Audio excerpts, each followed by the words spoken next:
sedí tu vpredu.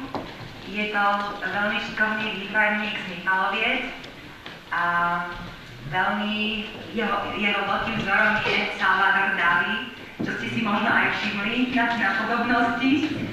Takže potom, ak budete chcieť mať fotku so Salvadorom Dali, tak nech sa páči, môžete sa odfotiť. Narodil sa 2. augusta roku 1964 v Michalovciach po ukončení základnej školy vo Vinnom, kde už tam prejavoval svoj vzťah k výtvarnému umeniu a umeniu všeobecne. Pokračoval štúdiu na umelecko-priemyselnej škole v Košiciach.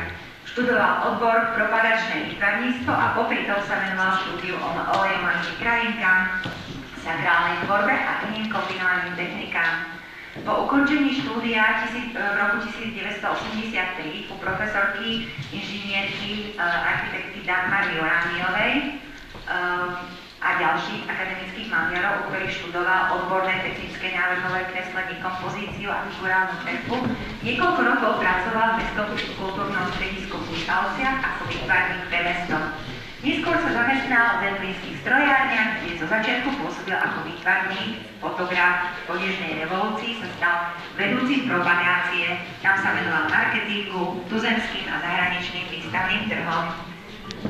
Po úraze chrbtice v roku 1999 ostal doma a naplno sa venuje rôznym výtvarným technikám, pastelu, akvarelu, olejomarbe a kombinovaným technikám. So svojou rodinou žije vo Vinnom, kde má aj svoj ateliér.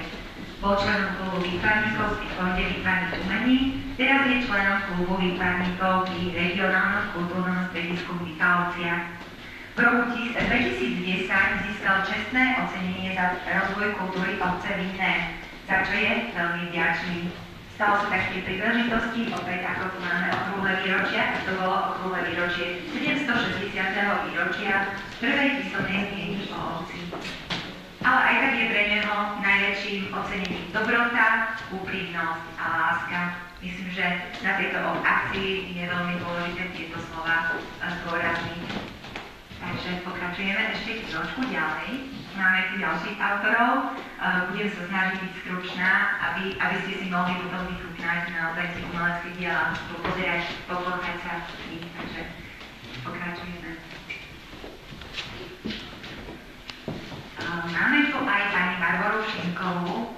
Neviem, kde sa teraz... Tu je skrytá s pánom riaditeľom. Takže pani Barbora Šimková, učiteľka matematiky a výtvarnej výchovy na dôchodku, takmer celý svoj život prežila v Solivare. Zasvetila vo škole a v Čípke. Dodnes učí na základnej umeleckej škole v Čípky. Je predsedníčkou Solnovárskeho čípkárskeho cechu, kde má spolu 30 paličkárov a jedného chlapa dokonca. Tam majú, prezradíme, vnúka. Okrem spracovania starých vzorov, aj sama tvorí rôzne pamiatkové predmety, budovy, kvety. Môžete si pozrieť potom jej diela, sú naozaj nádherné. Za pomoci všetkých členov organizujú výstavy po celom Slovensku, v Čechách, v Belgicku, v Poľsku, takže vidíte, že naozaj sú činní a veľmi dobre funguje to teda čípkárske združenie. Barbora Šimková sa zaslúžila aj o vydanie solnodanských rozprávok. Vydala učebnicu paličkovania a pohľadnice, usporiadala 4 medzinárodné festivály a 9 výstav priamo v tomto múzeu. Ďalej tu máme pána výtvarníka, pána Pavla Menuša. Ten žije a tvorí v Prešove. V maliarskej tvorbe sa venuje olejmalbe na plátno i na tvrdé podklady, kresbe. Jeho najobľúbenejšou technikou, ako si budete môcť všimnúť, je akvarel. Detstvo a mladosť prežil v úzkom spojení s prírodou, odkiaľ čerpá námetky pre svoju tvorbu. Je Solivárčan, takže má veľmi blízko aj k tomuto múzeu a k celej tej histórii okolo. Jeho máte prechádzajú od konkrétnych námetov z krajiny Šariša do abstraktných krajiny.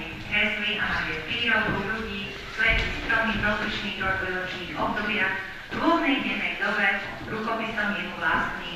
Do svojich diel vkladá svoje pocity, nálady a prežité zážitky.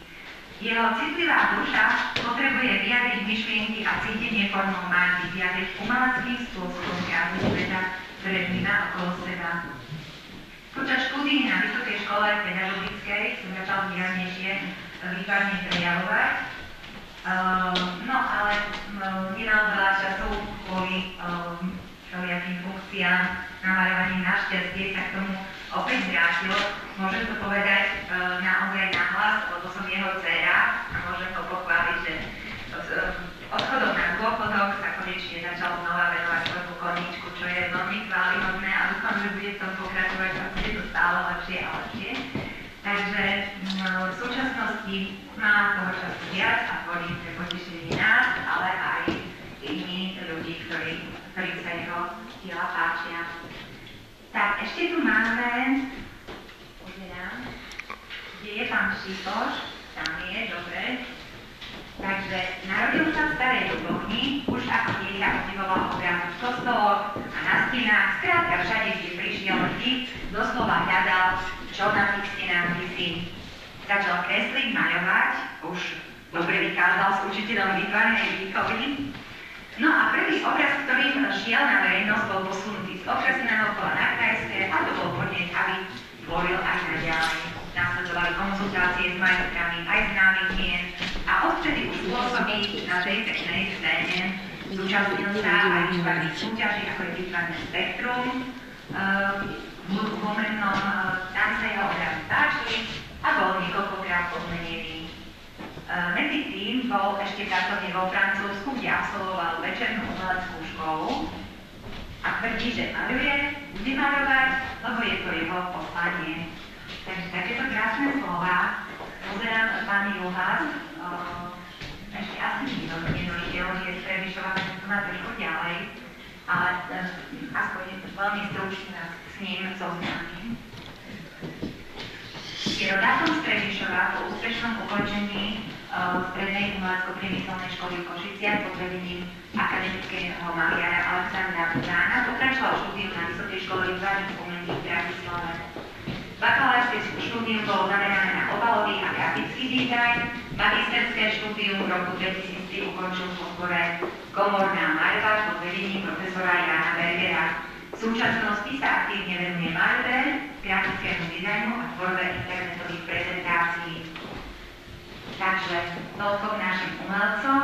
Ešte pani Katku Slávcovú nevidíme. Ešte 40 let poň ospravedlňujeme, jo vlastne má tie trojmesačné bábätko, takže ešte musí aj kojiť a všetko, čo k tomu, k tým mamičkovským povinnostiam patrí, takže poznáte. Poviem vám niečo o nej a už potom sa môžete naozaj nadýchnuť, pomôcnúť sa a kohrať sa nádhernými dielami, v prípade si vybrať niektoré z nich a už si ho možno niektorí vidíte aj v obývačke alebo v chodbe, ale